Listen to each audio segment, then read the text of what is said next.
मोहब्बत भी अजीब है। गुनाह कोई और करके गए और सज़ा हमको मिल रही है। इसलिए अब लगता है कि ज़िंदगी इतनी भी आसान नहीं है, खासकर हमारे लिए। अगर सच में रिश्ते की कीमत को जानना है तो एक बार मौत की गली से गुजरना पड़ेगा, फिर पराए कितने हैं और अपने कितने हैं पता चलेगा। ये बुरा वक्त भी कमाल का होता है दोस्तों। जी कहने वाले भी तो बोलने लगते हैं। बहुत ही मुश्किल होता है अपने आप से रूठना, और उससे भी मुश्किल अपने आप को मनाना और खुद को समझाना कि जो होता है वो अच्छे के लिए ही होता है। बहुत ही आसान है गरीब में जीना और बहुत ही मुश्किल है अमीरी में रहना, क्योंकि पैसा आते ही सबका बोलना और चलना बदल जाता है। एक बार विश्वास टूटने के बाद दूसरी बार किए गए भरोसे को शक कहा जाता है, क्योंकि दूध में पानी मिलाने के बाद दूध का रंग तो नहीं बदलता, लेकिन स्वाद ज़रूर बदल जाता है। जो आसानी से मिल जाए वो प्यार ही क्या, और जो आसानी से भूल जाए वो धोखा ही क्या। ये कलयुग है जनाब, यहाँ हर चीज़ की कीमत चुकानी पड़ती है। लोग जिंदा इंसान से बात तक नहीं करते हैं और मरने के बाद हिला हिला कर पूछते हैं तो बोलता क्यों नहीं। घमंड किस बात का करे जनाब, हमारे मरने के बाद हमारे अपने ही हमें सोने के बाद नहाएंगे और धोएंगे। इंसान को बोलना सीखने में 2 साल लग जाते हैं, लेकिन क्या बोलना है, कैसे बोलना है, ये सीखने में पूरी ज़िंदगी निकल जाती है। कोई इतना भी अमीर नहीं है कि अपना पुराना वक्त खरीद सके, और कोई इतना भी गरीब नहीं है कि अपना आने वाला वक्त ना बदल सके।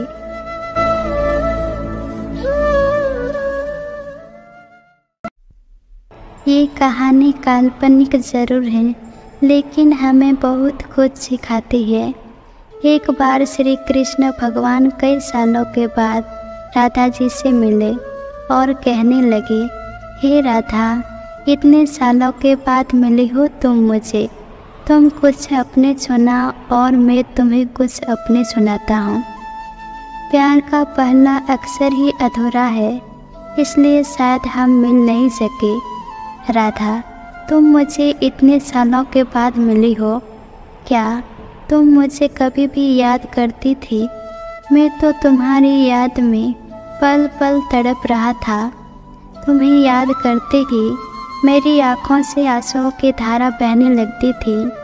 यही सोचता था कि मेरी राधा क्या कर रही होगी, किस हाल में होगी। मैं राधा को इतना याद करता हूँ, क्या वो भी मुझे याद करती होगी या नहीं?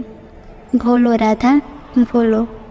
श्री कृष्ण बोलते रहे और राधा सुनती रही।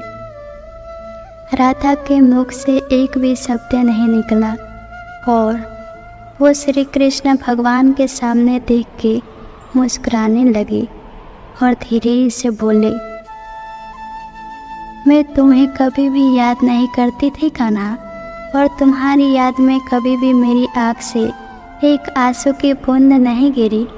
अब कान्हा मौन और निराश हो गए, और फिर से राधा बोले, हे कान्हा, मैं तुम्हें भूल ही कहाँ जो तुम्हें याद करो। मैंने तुम्हें अपने मन से कभी निकाला ही नहीं। मैं हर पल तुम्हें अपने साथ ही रखती थी। रोते तो तब है जब हमें कोई छोड़ के चला जाता है, लेकिन तुम तो हमेशा के लिए मौजूद हो मेरे पास, मेरे दिल में। फिर मैं क्यों तुम्हें याद करूँ कान्हा। याद तो उसे करते हैं जिसे हम भूल जाते हैं, लेकिन मैं तो तुम्हें कभी भी भूल ही नहीं। भूल तो तुम गए हो कान्हा, मैं नहीं। और याद रखना कान्हा, सदैव के लिए जीत तो प्रेम की ही होती है। याद करो, वो बांसुरी बजाने वाली उंगलियां लोगों की रक्षा के लिए पूरा गोवर्धन उठाती थी, और आज वही उंगलियां सुदर्शन चक्र उठाती हैं और अपनी ही प्रजा की जान लेती हैं। जब तुम बांसुरी बजाते थे तब तुम प्रेम में थे कान्हा, और जब तुम सुदर्शन चक्र चलाते हो तब तुम क्रोध में थे। गोकुल में थे तो तुमने उतना का भी दूध पी लिया था, क्योंकि उस वक्त तुम प्रेम में थे। और अब तो तुम अपनों को भी लड़ाने के लिए रणभूमि में उतर आए हो कान्हा, क्योंकि तुम प्रेम को भूल चुके हो। मुझे याद है कान्हा, रणभूमि में तुमने पूरी भगवद गीता का निर्माण किया है, लेकिन फिर भी लोग आज भगवद गीता पढ़ते हैं तो पहले राधे राधे बोलते हैं, क्योंकि मैं आज भी प्रेम में ही हूँ कान्हा। बाप का घमंड कितना भी हो, उसकी औलाद उसका घमंड तोड़ के चकनाचूर कर देती है।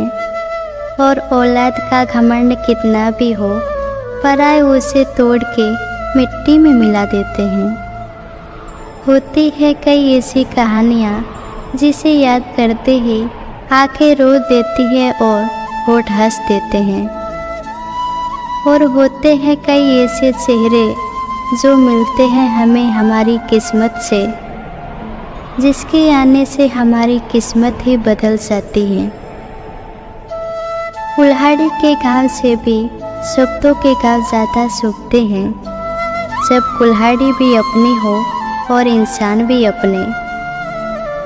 अक्सर लोग कहते हैं कि इस दुनिया में अच्छे इंसान है ही नहीं, लेकिन अगर हम अच्छे इंसान बन जाए तो फिर अच्छे इंसान खुद चलकर हमारे पास आएंगे।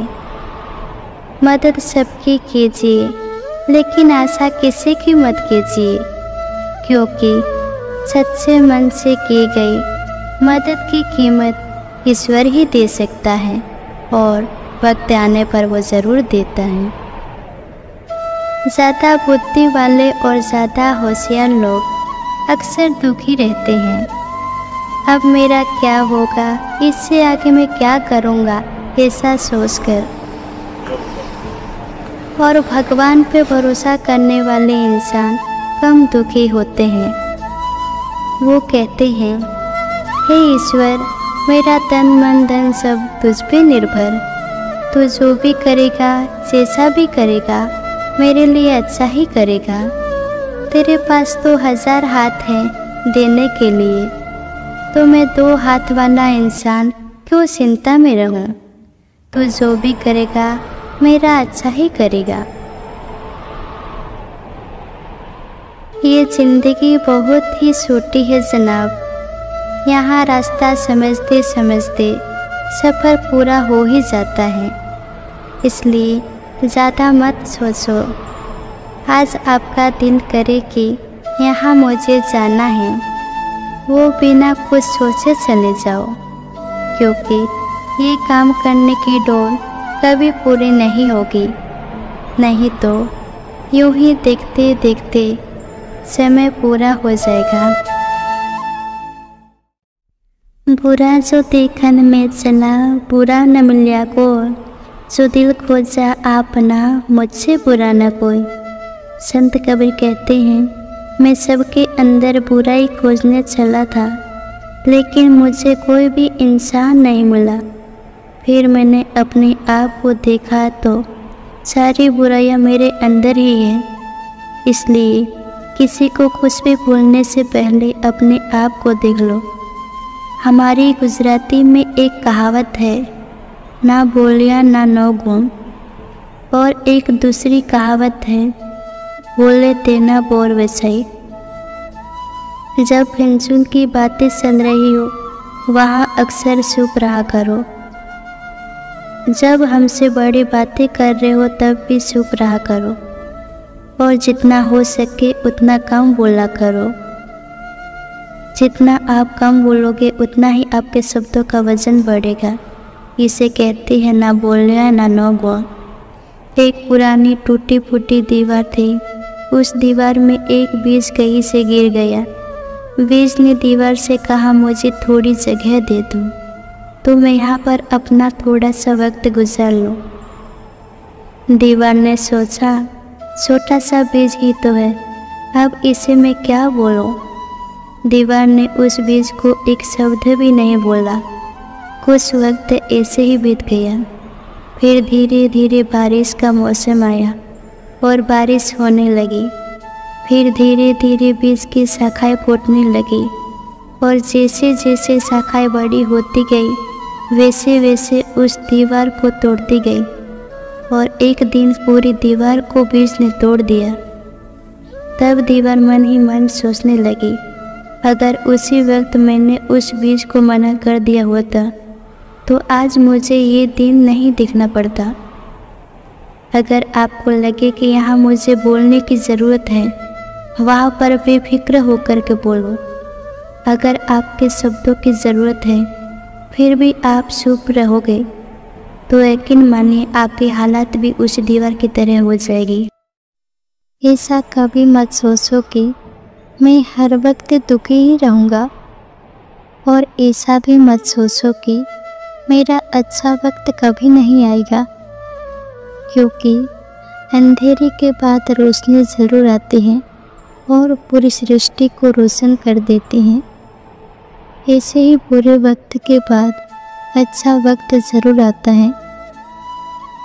एक छोटी सी सीटी, ऐसा कहा जाता है कि सीटी का मकसद होता है सर्दियों और गर्मी में अनाज का इकट्ठा करना और बारिश में अनाज का सही उपयोग करना। इसलिए जीवन में मकसद का होना बेहद ज़रूरी है।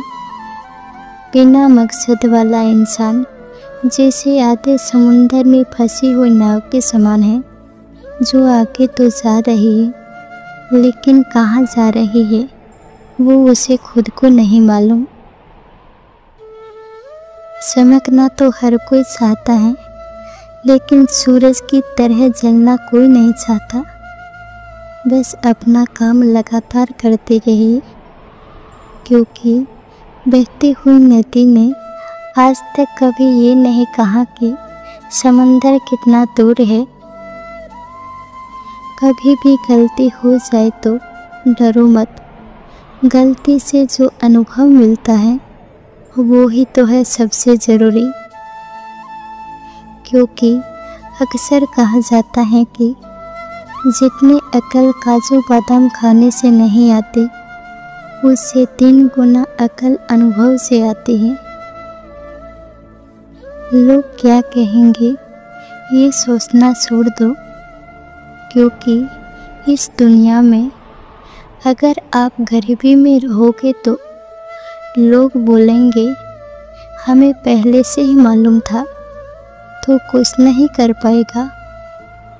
और आप कामयाब हो गए तो वही लोग बोलेंगे हमें पहले से ही मालूम था, ये ज़रूर कुछ बड़ा करेगा। इसलिए लोगों के बारे में सोचना छोड़ो। हमें क्या करना है और कहाँ जाना है ये सोचो। अगर अपने लक्ष्य पर बहुत ही कठिनाइयों के बाद भी आप खड़े हो तो शायद आप मंजिल के बहुत करीब पहुंच गए हो। जो सबसे ज़्यादा घिसाता है आखिर में वही सबसे ज़्यादा चमकता है।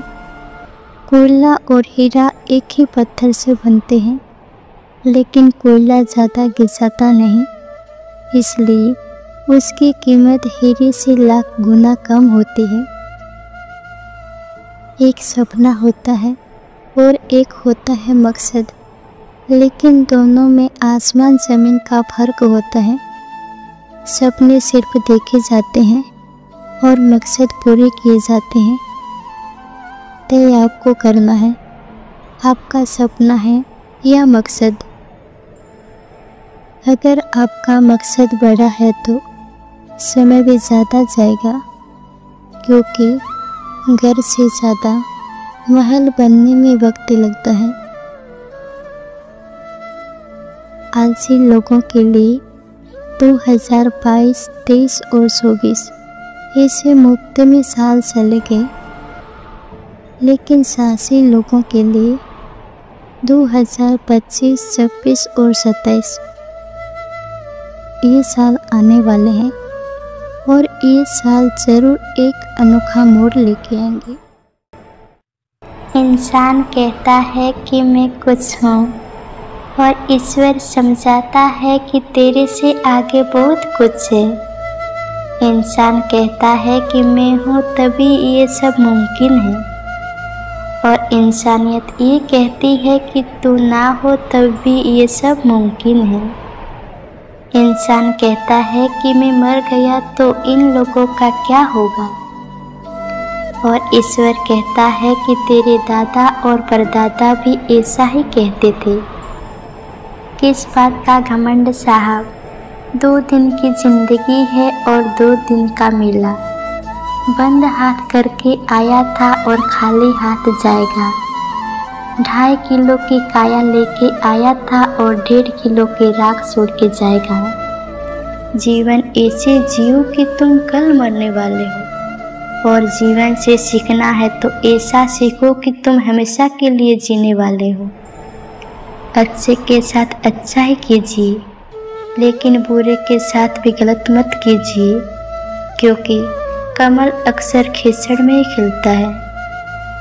हर वक्त खुद का स्वार्थ मत सोचो, हो सके तो लोगों की मदद भी कर लिया करो, क्योंकि वक्त को बदलने में देरी नहीं लगती। जिस दिन बड़ी बीमारी ने घेर लिया आपको, उस दिन का ख्याल आएगा, क्या फ़ायदा, अब तो मरना ही है, तो पूरी ज़िंदगी कंजूसी करके जीने का। हम जैसा सोचते हैं वैसा होता नहीं, होता वही है जो वो सोचता है।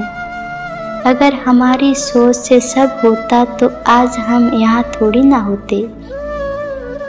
शरीर को संगा रखो, दिमाग को ठंडा रखो, आँखों में शर्म रखो, जुबान को नरम रखो और दिल में रहम रखो। क्रोध पर लगाम रखो, व्यवहार को साफ रखो और होठों पर मुस्कुराहट रखो। कमाल है ना, आंखें तालाब नहीं फिर भी भर जाती है, दिल कांच नहीं फिर भी टूट जाता है, और इंसान मौसम नहीं फिर भी बदल जाता है। हमेशा के लिए बोलो कम और सुनो ज़्यादा, क्योंकि भगवान ने हमें जीभ एक दी है और कान 2 दिए हैं।